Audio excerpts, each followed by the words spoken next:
Hello, welcome to the Global Psychic and Healer channel. Today we're going to receive Hilary Blake. She's a medium. She's working since 1996 as in this profession. Hello, Hilary. Hi, thank you for having me. So we would like to know more a bit about your practice. Tell us maybe how do you start? How did it start for you? Well, I started my practice in 1996, and I've had the gift since I was 5 years old.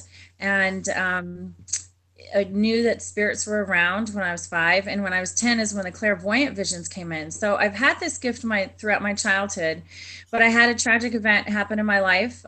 Personally, not well, my father died in a tragic car accident when I was 29, and I was in the last 6 weeks of my pregnancy with his second grandchild. And it was so profound, the events that were happening, I couldn't ignore it anymore. I had to really pay attention to what was coming in. And so that's kind of how it all started. And when you say you had like at 5 years old that it started for you and you could see things, what were you able to see? Well, I had a knowingness, claircognizant, that there were spirits around. I always felt like I was never alone, but it wasn't in a bad way. It's just like kind of like I had a playmate. I did see them with my eyes, but it's not something that I remember too much when I was younger. I do have clairaudient as well, as I can hear them I can hear them like someone's just speaking to me, talking to me. I'd hear someone say my name. I could hear babies cry. And that was just kind of normal for me when I was young. As I got older, even just recently, I just, would say, you know what, I just want to hear it in my mind's eye. I don't need to actually hear your voice. That's quite all right. And I don't need to physically see you. I'm okay with seeing you in my mind's eye. That's good with me. I don't need to see you physically in form. So I have the clairvoyant, which is I see the visions. I'm clairaudient, which is I hear them. I clairescient, I know they're around, and I'm claircognizant, so I have a knowingness. So I have the 4 clairs. That's kind of how it started. And when you say you're clairvoyant, for people who don't have this kind of perception, what do you see? And is it different? Is it more transparent? How do you perceive those spirits around you? Well, it started kind of like a deja vu. So when I was 10 years old, it was kind of like certain visions would come in and I would see things before they happened. And I didn't know necessarily what it meant. And then after the event happened, I went, oh, that's what they meant. And so I would get a glimpse of something prior to it happening. For my clients, what happens is that when I do the reading, or even everyday stuff, something will come in. Sometimes it's an actual vision of what's going to happen prior to the event. But usually in my readings, it's not that way. I call them Picasso visions because they just don't make sense. I don't know how to explain it. They'll give me something like a movie and I'll say the movie, and it's pertinent to the client, but I don't know what it means or why. And the client will say, oh, I just watched that movie last week, or that's my favorite movie, or that scene in that movie. I'll as I start reading the client and the energy, I'll start seeing what the actual reason and the message that I'm supposed to deliver to the client. And they'll say, that's exactly where I'm at. That's what's going on. So I could get 3 different visions. For example, I got for a client something about under the Tuscan sun, and there was a certain event in that was applicable to the client. I can't remember what the second vision was. And the third one was Christmas, and it was Burl Ives' Frosty the Snowman. And this person was in Canada, because I have people who call me all over the country, all over the world. And so I said, do you have Frosty the Snowman? Do you play that in Canada? Is that something that you guys, have every Christmas? And they said, yes, because we have it here in the States. And I didn't know how it applied, but at the end of the reading, she had sent me an email and said, thank you so much for the reading. She felt peaceful and all the things that that I hit on in the reading for her. And she said, by the way, I just wanted to let you know, Christmas time was my father's favorite holiday. And now we got the connection. We understood what it meant. So that's kind of how it works. And when it came for you, was it easy in your family? Does your family have the same kind of belief system? Well, my family does have the gift. I believe we all have spiritual gifts, and it's just different for every single person. But I come from an academic based family, academic based background, very science based family. And certainly, you know, where you see The Secret, they talk about quantum physics and such. So there are some things obviously out there with PSI research that proves that psychic abilities are true. But it just, my family is supportive. They just knew I was a little different when I was growing up, and that's okay. I embrace my my uniqueness, so to speak. But at the same time, they are now my greatest supporters, especially my children, who also have the gift as well. And I have some great friends that are my support system. Oh, sounds great. And when you say you had this experience around 20 years old, when your dad passed, what did happen to you? Could you give us a bit more detail? Yes, I was actually 29 when when that accident happened. My father was 53. He was just about to be 54. So what happened was is you know, I had somebody came to me in a dream, and my dream time was correlating to real time, which happens to me quite often. And so this person had come, and I had said, whatever you have to say, hurry up and say it, because it's you know going to be 6 o'clock, and I'm going to have to get up. You know, I knew that um, my we were staying with my mom at the time, and I knew my mom was going to wake me up. So I said, this person, you know, I'm going to get woken up in just a minute. Someone's going to come through the door, so to speak. So they said what they had to say and they left. I was so excited to see this person. I hadn't seen him in years. I didn't understand the whole message they were telling me, and they kept saying, your father, your father. So I didn't really get the whole entire message. Well, the reason that they said that, they came to console me. For the longest time, I thought that they came to have me stop it. I thought they came to have me, you know, try to shift that reality out. And I felt such guilt for so long about it. And that's kind of what started me on my spiritual path.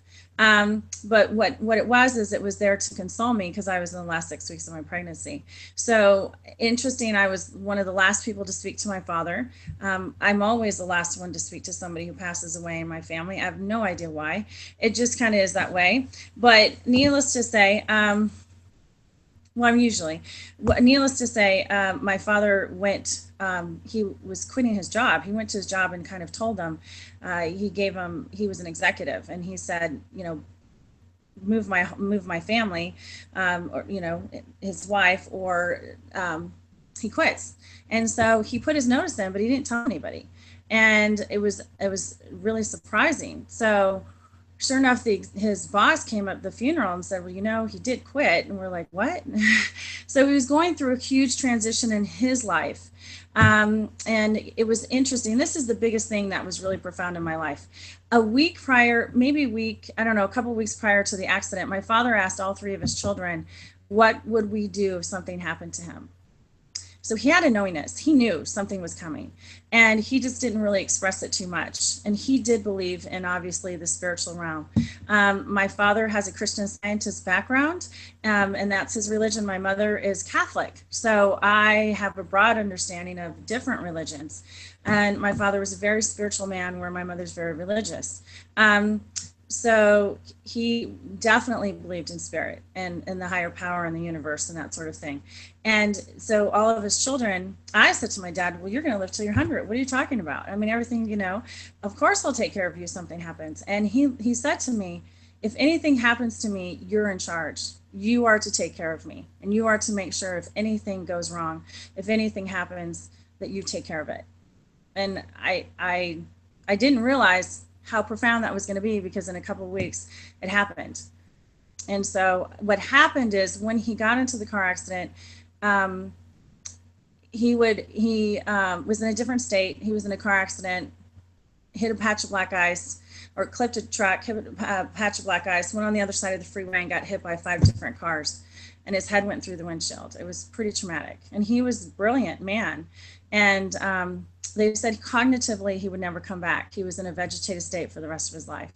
So they life flighted him back to San Diego, where we lived.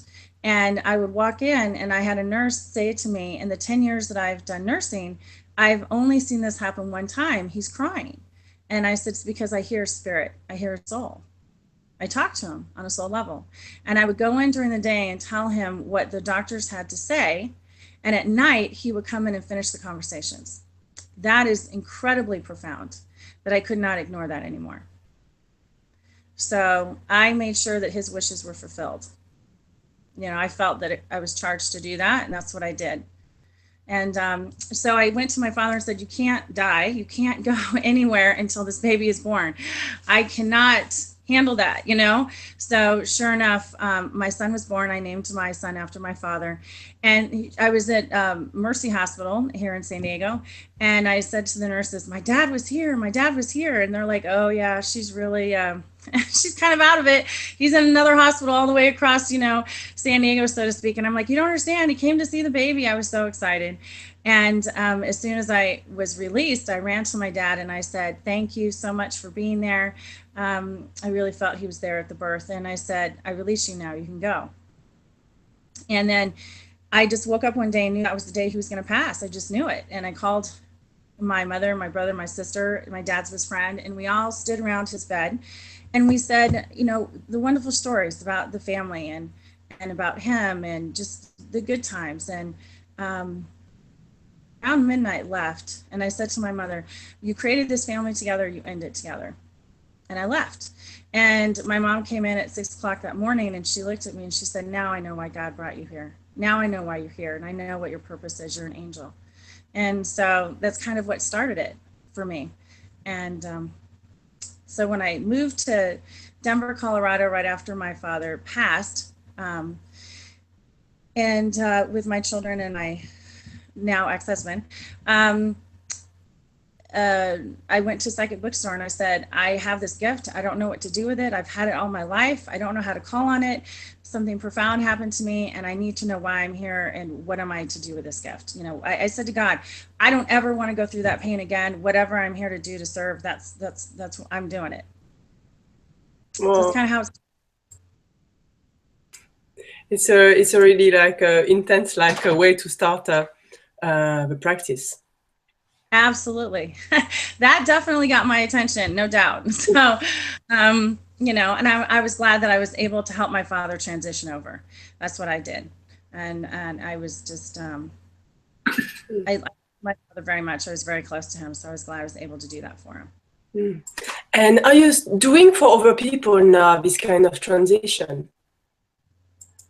Well, how do I do that for other people during this transition? Ironically, I did work for hospice. You either love hospice or you don't. And I really felt a privilege to work for people in hospice.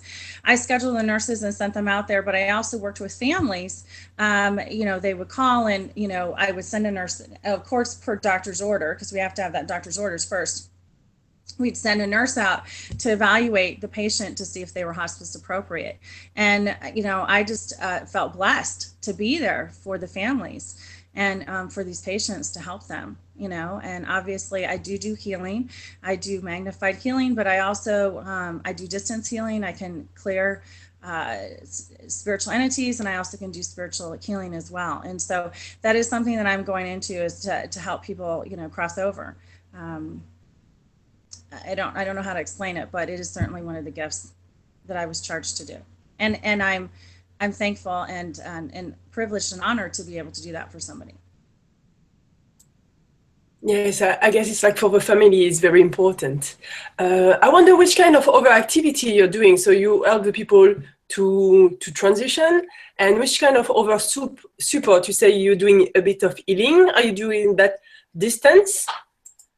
Right now, I'm just doing distance healings for clients. Exactly. Clients will call me up, throughout and I've been reading professionally for 20 years.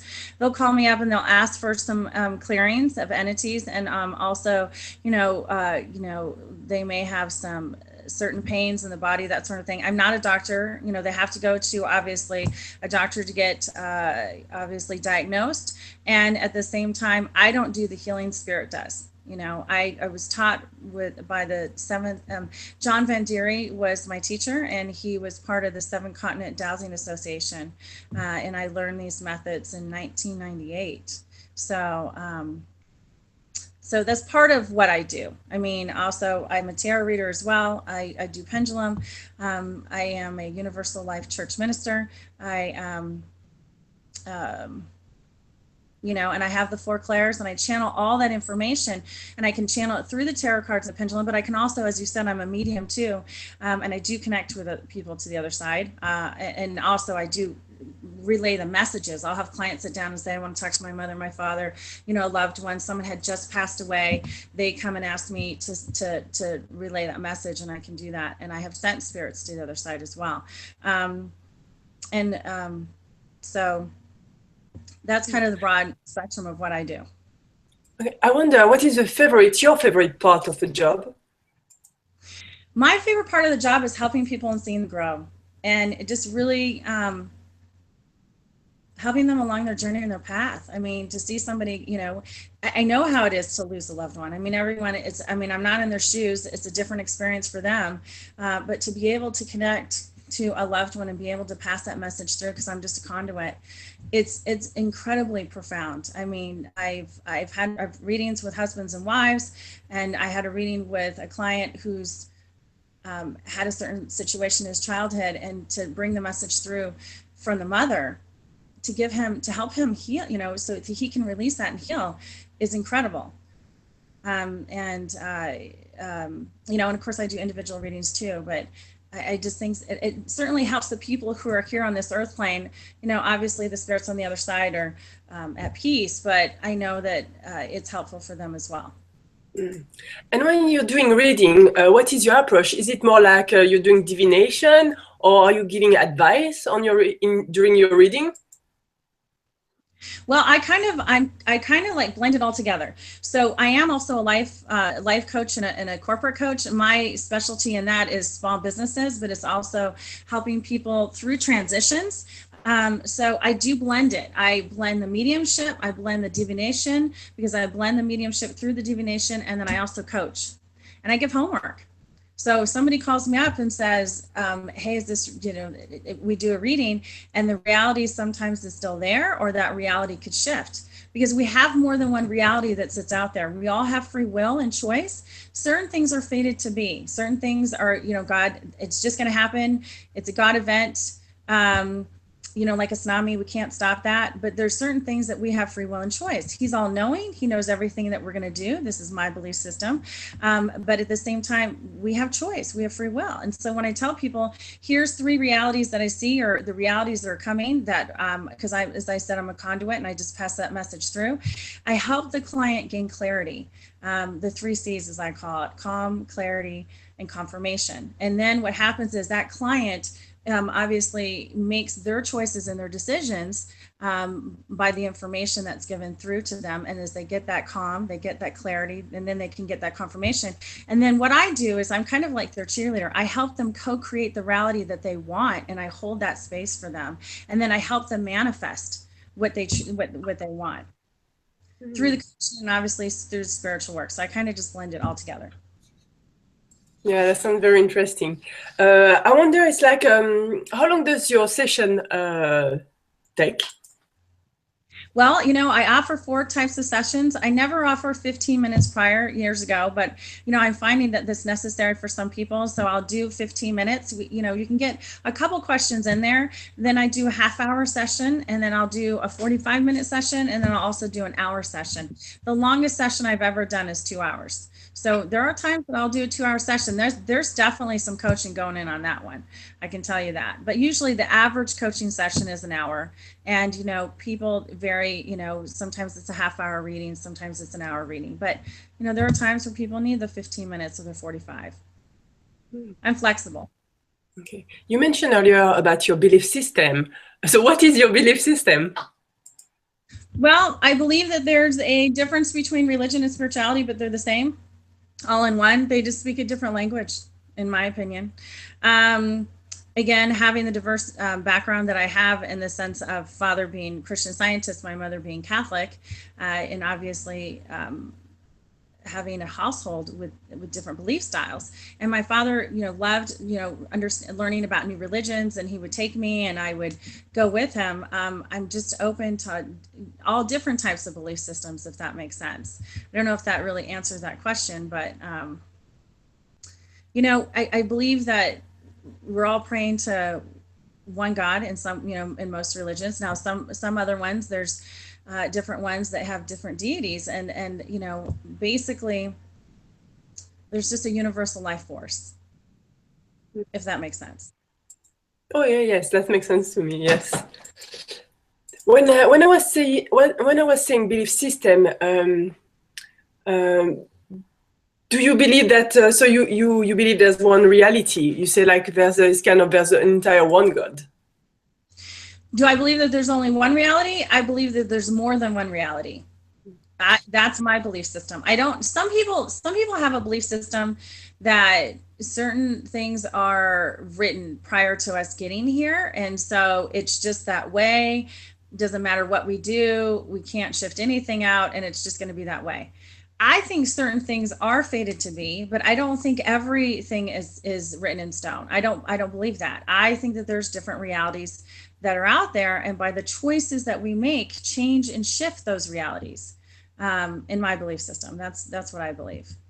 It's kind of like, we're up there, so to speak, and we're the souls, and then we say, life is kind of, like the earth is our classroom, and we're up there saying, well, these are the college classes that I want to take. Now, sometimes it has a description, because in college, sometimes you do. Sometimes it says, you have a prerequisite, and you've got to take this class before you take that class. So we come down here and we're like, we signed up for this? Did we really sign up for this?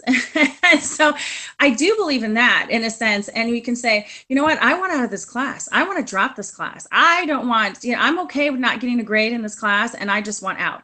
And sometimes it's like, too bad you're not getting out of this class. This is what you signed up before you got here. This is a lesson for you to learn. And that's my belief system. We're always learning lessons. And once we learn that lesson, we move to the next lesson and we move to the next one.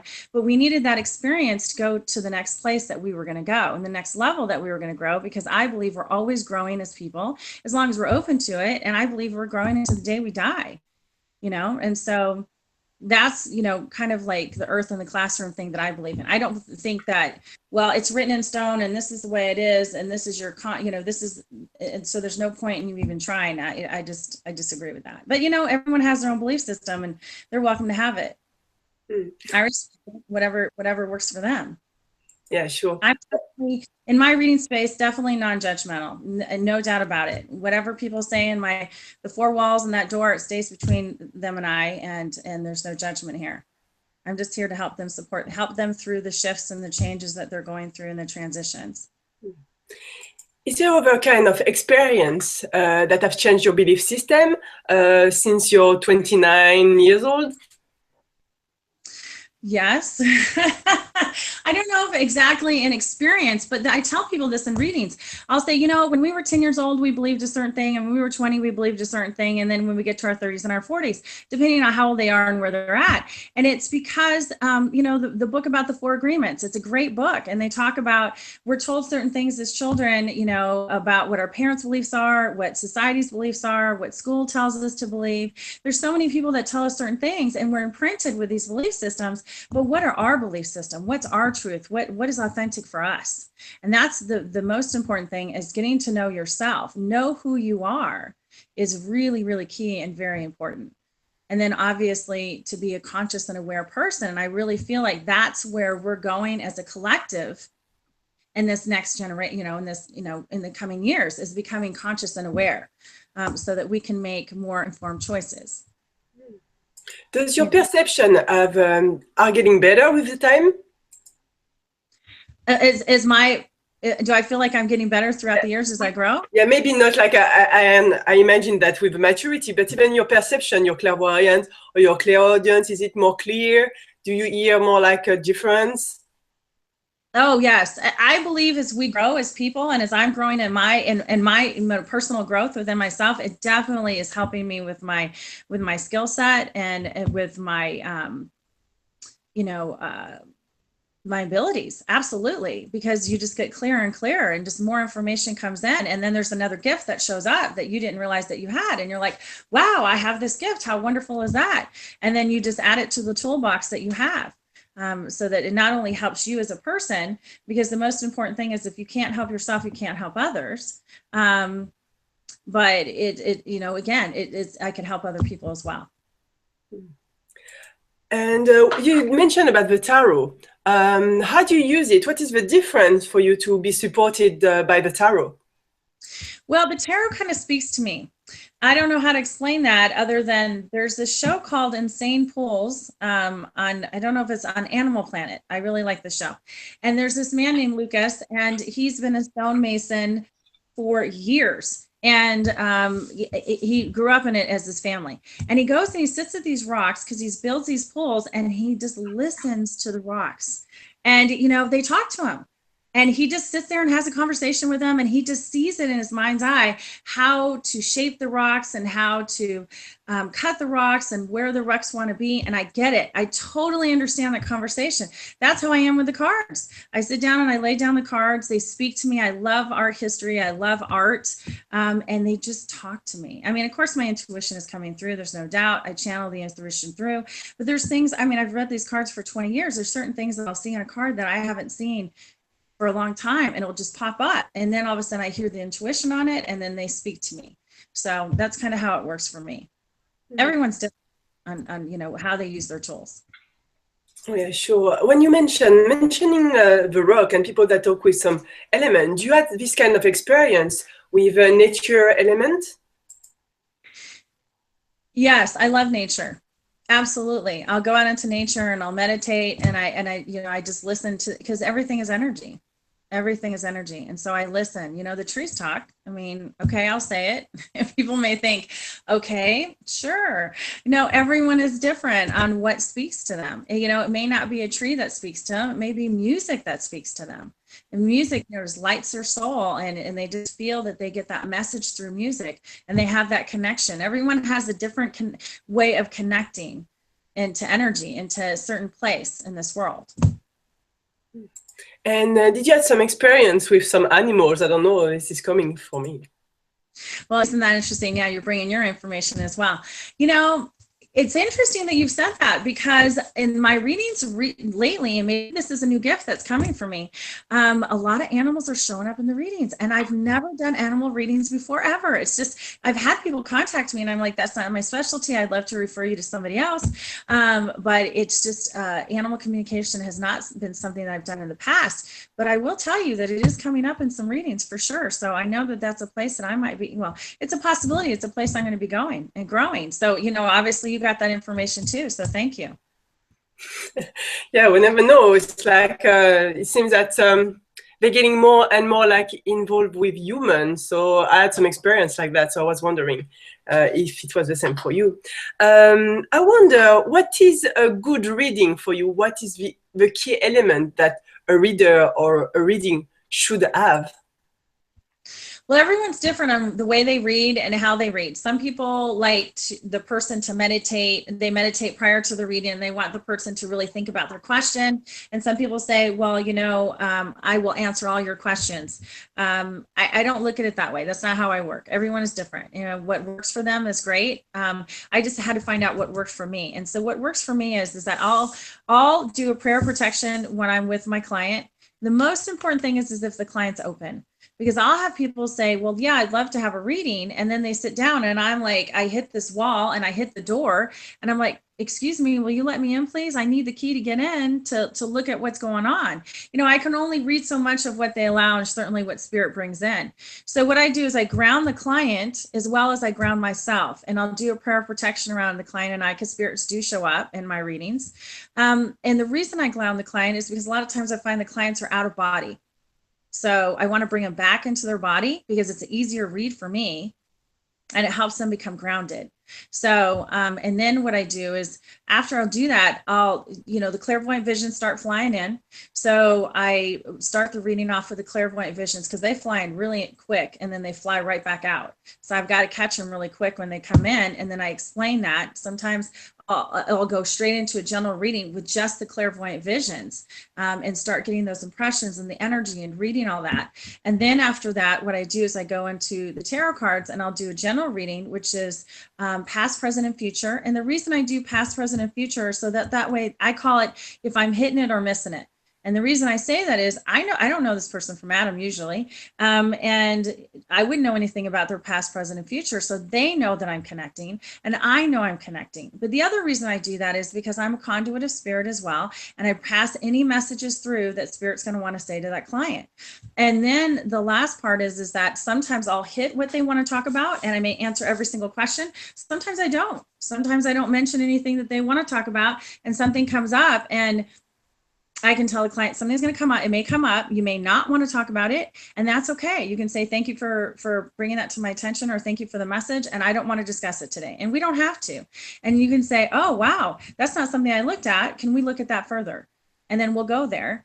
And then after I've done that general reading, which is usually 5 to 15 minutes, I mean, I've even done general readings for half an hour. It just depends. I mean, it could keep going and going. And then I'll go straight into questions about what is it that they want to talk about. What can I look at for them, and how, help them see those realities. And then, we go from there. Interesting. How do you explain that there's a difference for you between when the client is a bit out of his body or totally in his body before you start the reading? Right. What is the difference? How's there a difference when a person's out of body for me to read them and then in body? Yes. It's just not, it's all over the place. It's all over the board. You know what I mean? You're like a TV. It's like, I tell people when I connect to the other side, it's like I pick up a telephone and I'm just ringing and hoping somebody's going to pick up on the other side to talk to them. And it's the same thing with the radio. You're putting out the radio, you're reading all the radio frequencies that are out there, so to speak. And I'm trying to bring all that information in and have it in, I don't want to say an organized space, but I don't know how to explain it other than helping it. You find when people sometimes are just scattered and they lose their keys and they're just running around all the time and they miss appointments and they're just not in body. They're just, they're just like, I want to say, you need to ground, my dear. You just need to ground. Let me help you with that. If you're open to it. And it's because, they just got their mind in so many different directions and so many different places. And I can read it. It's just not a comprehensive reading as it would have been if that person is grounded. I mean, it's not that I can't read it at all. It's just, I want to give them some, I'm all about giving them the calm, the clarity, and the confirmation. And so that way, that's why I ground them to be able to get to that space. Well, it's very clear. It's very interesting. I totally get your point. Do you have a tips that people can use to ground themselves? Well, just certainly, I tell my clients, a guided meditation is helpful, and meditating every day, whether it's 5 minutes or whether it's 15 minutes, because we all say, we don't have the time, but it's so important to be with self, because, really that's where source is. I never understood that for the longest time. And the other thing, even though I certainly believe in God, I grew up Catholic all my life, Sunday school from 5 years old all the way to 18. I was the youngest Sunday school teacher there was at 15, and I taught Sunday school classes to the kindergartners. I was in campus life. I went to the Vatican. When I was 17, I was blessed by the Pope. So having that strong religious background from my mother, but also having the spirituality from my father, I never understood what source comes from within. And our outer state is a reflection of our inner state. Does that make sense? You know what I mean? Our outer state is the reflection of our inner state. So if things are kind of crazy around us, we attract that, because like attracts like, and wherever our vibration is, that's what we're vibrating to. So as we raise our vibration, we raise our consciousness, we raise our positive thoughts, change the negative programming from negative programming to positive thoughts, then that changes what we attract to us, if that makes sense. And so going back on point to your question was, say that again. My question. No, it was very interesting. I agree with your explanation. I got the same kind of belief system. My question was, do you have a tips about grounding, that you share with people? That whole explanation was tips about grounding, but that's not a 5-minute tip. That's kind of like doing your working on your spiritual path, kind of about grounding kind of thing. But obviously the 5-minute tip would be, you know, I tell people you can go to the library, check something out first before you buy it, or, you know, go to wherever, you know, Barnes and Noble, Amazon, that sort of thing. And, you know, I always tell people have a guided meditation first, because when you don't, in my opinion, if you don't have a guided meditation, if you're that scattered, you know, and not that, you know, everyone can be scattered at some point in time in their life. That kind of helps you bring that place back to being grounded and just kind of being centered and focused. So then you can listen and be still to listen to that information and that your own intuition coming in. Because people will sit there and say, why am I thinking these things? Well, this is so random. This is so weird. That's your intuition. That's your intuition coming in and talking to you. You know, and if you sit still long enough to listen to it, then, you know, then the next part is trusting yourself, trusting that intuition. Is this your wishes, desires, and dreams, or is this really, you know, intuition coming in? Yeah, of course. Yeah. You mentioned also earlier some protection ritual that you're doing for yourself. And I wonder which kind of, are you protecting yourself against what? Well, okay. Everyone's had their own experiences.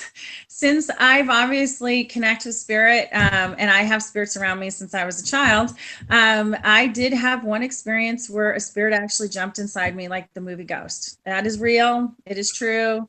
It did happen. He was a police officer, good man, thank God, really good man. But what happened, and it literally, like the movie Ghost, it was very similar. I had a situation where this person had died in the line of duty, and his fiance had contacted me. She was really common law, married. She had contacted me, and long story short, I was at the house and I was sitting in his chair, and all of a sudden I saw this man. I saw his legs crossed on the couch, and I said to my client, you know, does your husband, you know, sit with his legs crossed, or does he sit over there? And she said, no. She said, in fact, where you're sitting and how you're sitting is exactly how my husband sits. And all of a sudden my father showed up. And all of a sudden, my dad always shows up before something happens like this. I don't know why, but he just does. Maybe because he's my protector. And I'm like, I said to my client, my dad's here. I don't know what he's doing here. And all of a sudden, my dad's sitting there on the couch like he normally sits. And all of a sudden, I feel this warm sensation in my back. And I literally dropped to the ground, and I could feel my organs moving in my body. And I went, I think your husband just jumped inside me. And she's like, what? And she goes, well, what does he want? And I said, well, he wants me to hug you and tell you that he loves you, and he just wants to feel you one more time. And she kind of flipped out, understandably so. And she's like, get away from me. And she's like, go. And so I did, because she definitely saw me drop to the ground, you know, turn white as a ghost, and saw things were moving inside me, and it kind of flipped her out. So understandably so, she knew it was real. She knew he was there. There was no doubt about it.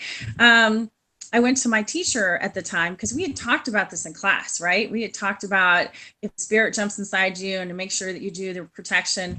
Well, you know, usually it doesn't happen often, but it did. And I showed up and said, you know, I have a fever, I have this, I have that. And she's like, well, he definitely jumped inside you. If you don't get him out in a week, come back and I'll just definitely, we'll do, you know, we'll do this, we'll do something to get him out, so supposedly. But he left. But that's what happens. Spirits will turn around, and they like to attach, whether they attach to your aura, whether they attach physically inside your body, whether they're good spirits or not spirits. Everyone has a different belief system. My belief system is, if you were a good we all have good and evil within us. We all have male and female energy within us as well. And so if somebody was a happy-go-lucky, loving person here on this earth plane, when they transition over, that's who they're going to be. And we still do our work on the other side. We don't stop doing our work here. There's still work on the other side. So we don't get out that easily. We can say, oh, we don't choose to do the work right now, and I'll go to heaven or hell or whatever the person's belief system is, you know, or out to the universe. And I don't have to do anything. No, it doesn't work that way, in my opinion. So if somebody is not just a happy-go-lucky person here, and they just have really dark energy on this side, they don't all of a sudden become purified when they go to the other side. They have to do their work. You know, they have to come to a place of enlightenment, even though they're in a soul form. So what happens is even positive spirits will want to attach to somebody because they want to feel like what it is to eat again and to have those physical sensations. And even though they may not be in someone's physical body, and sometimes people do jump in the physical body. Again, everyone has their own belief systems. I just know it personally to be true because I've experienced it.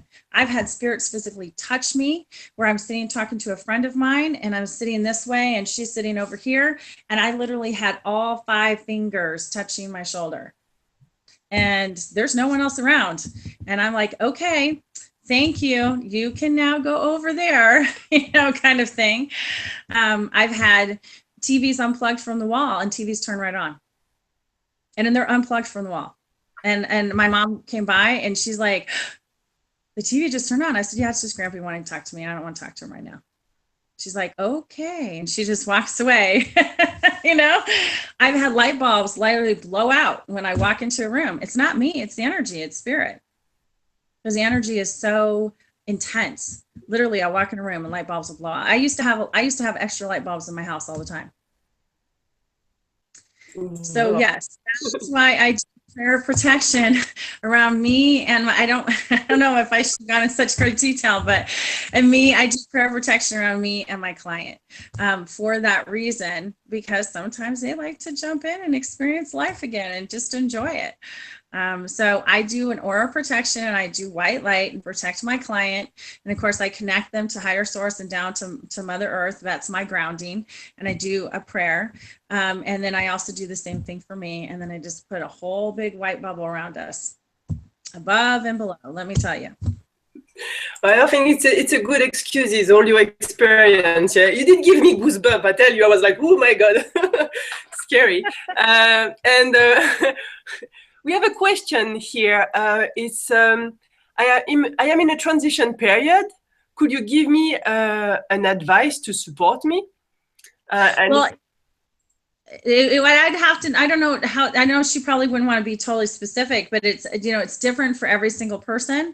If, transition, one thing is the only thing that's constant in life is change. None of us like it. So part of it, well, there's some people who are better than change than others. I must say that. But one of it is sometimes you have to go with the flow of the change. I'm not, and I don't know specifically their details or what's going on for them. And if it's not appropriate, then, take it for what it is, because I don't know the exact details. If they want to call me and do a personal reading, I'd be happy to get into the details of it and tell them whatever spirit comes through. But everyone, it depends on the transition. They have to do what's right for them. That's the most important thing. A lot of times we do things for other people because we feel that we're supposed to do it or we have to do it. She has to, is it a woman? It's a man. It's a man. Yeah. Pardon? No, it's a man. It's a man. Okay, so whoever asked this question, it's just they have to make sure that they do what's right for them. And the hardest thing that I tell the hardest thing I think for many people is releasing the attachment to the outcome. That is really challenging for everybody. I mean, everyone is releasing the attachment to a certain outcome that we want or we have. So when we're going through changes, we have a certain way. We say to the universe, we want this or we want that, or change may be happening that we don't necessarily want. So we sit here and say, well, okay, I'll handle this, but it has to turn out this way. It doesn't always turn out that way. Sometimes it turns out better, but we go through certain things that we don't want to go through. But as we look at them, when we go back, and reflect on things, we went, wow, what we learned from that. It may have not felt so great when we were going through it, but at the same time, what a learning experience I took from this. What is the positive stuff that you can take from that and bring it into something else? What is the most common type of blockage that you can see from people of having a lack of faith? Because I think you have to trust that the universe is going to bring you the best thing for you. That is one of the hardest parts. I completely agree, is trusting in the universe and trusting that, greatness and goodness and all the positive things are going to come as well for you. And, a lot of people hold that thought that everyone else can have it but them. So or everyone else is getting it. How come I'm not getting it? It's changing the internal state, changing that negative programming, because our consciousness will say, I want this, I deserve to have it, or I'd like to have it. And then your subconscious mind is saying, but I have these blocks from childhood, or I have these certain belief systems that are not allowing me to have it. And so there's the mismatch or not the alignment. And that's what I like to help clients with as well. Sometimes I refer them out. I do have people who work with therapists and they work with me. I have some people who worked with people who do reprogramming and do healing, and help them release, and they still work with me. So, it's whatever is appropriate for the client. Okay. And are you doing other activity then? Or it seems that you're doing a lot. Then reading and all the healing. Are you teaching, for example? I am teaching. My website is still in progress, but it's up. It's www.askhillary, Hillary, Black, BLACK.com. And my listings of my classes will be there. I'm teaching tarot classes, beginner, intermediate, and advanced. I'm teaching pendulum. I'm teaching healing with the pendulum. So I'm going to be teaching how to balance your chakras, the reprogramming that we talked about, some of the reprogramming, and then also Huna energy. So I'll be teaching that as well. And so I've got some other classes that will be coming up. So that's on there. The other thing is that I also do the healing that we talked about. I do house blessings as well. I am a minister, so I can do weddings, and I do non-denominational weddings. I do the whole gamut of weddings. The orientation, lifestyle, doesn't matter. I do all weddings. And then, excuse me. And then, sorry about that, a call just came in. Okay, and then the other thing I do is that I have a radio show. And the radio show is radio.com. So it's blogtalkradio.com/AskHillaryBlack. And it's a spiritual forum that I do weekly, Saturdays at 7 p.m. And it's just getting a group of people together, and my guests, some are spiritual, some are mainstream, and they have spirituality blended into the mainstream things that they do. And it's taking the mainstream and the holistic spiritual modalities and blending them together. How do they blend in society? How does it blend in someone's craft, or what their specialty is, or their gifts, and how are they applying it and helping it to other people? And these people who are my listeners are helping people on their spiritual path in their direction of where they're going. And then obviously I do readings on the radio show too. And so I introduce the show, I introduce me, I introduce my client, we talk for half an hour, and then 20 minutes we do live readings on the air. I read the client, and then obviously the guest comes in, and whatever information they have, they bring it in too. So that's what I do. Excellent. I do individual readings, and I also do group readings too. Oh, group reading, really? How does that work? We still have a bit of time. Oh, okay, hold on. I don't mean to move this, but there we go. I couldn't hear you very well. So how do I do group readings? So, well, it depends. I mean, I've had, I don't do a big group reading where it's like an arena, or it's kind of like 20 or 30 people. I maybe that's a gift I'll have one day, that I'll come and do that, because I do channel information for sure. But what I do is I'll have, I could have, 2 people come in, I could have 4 people come in, and I could do a reading for a family. I've actually had a mother and 2 daughters come in, or 3 daughters, or a mother, 2 daughters, and a friend. And so it's very interesting doing those readings, because I'll tell people, here's the thing. You guys all have to be open. You have to be okay with what if somebody doesn't want me saying anything, you need to say it now, because it's going to show up. It could show up. Sometimes it does. And, sometimes I'll be sitting down reading that person who's in front of me, and it's not that person is all energy, and it's not their information. It's the person across the room who hasn't even touched the cards, because again, I'm a medium. So that information just comes through. So they have to tell me whose info that is. And a lot of times I'm reading 5 different highways, depending on how many people are there. Oh, no, that sounds excellent. Before we finish, do you have a last word for us?